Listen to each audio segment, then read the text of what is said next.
In new testimony today on Capitol Hill, Federal Reserve Chairman Jerome Powell said the U.S. economy is recovering, but the coronavirus pandemic remains a threat. Madeline Rivera in Washington with more on Powell's outlook.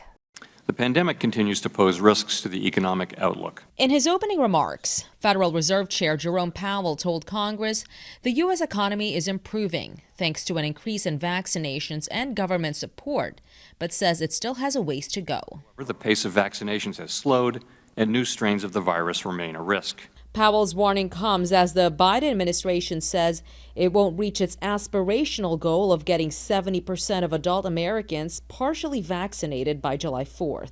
There are other risks, too. Price hikes and finding workers are a concern. Every single employer I talk to tells me they can't find people to work. What do you think about all these policy ideas from the Democrats? Again, it's not my job. No, but your job is stable employment and low inflation. Right now we have 9 million job openings and inflation that's went up 5 months in a row.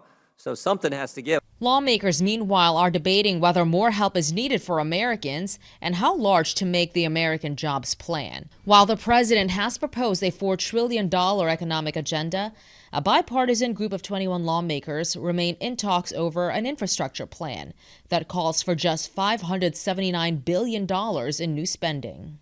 We have a lot of needs in our country. We have a good bipartisan bill we're working on. Since March 2020, the Department of Education has been giving federal student loan borrowers the option of pausing their bills without interest accruing. Come October, payments will resume unless an extension is granted.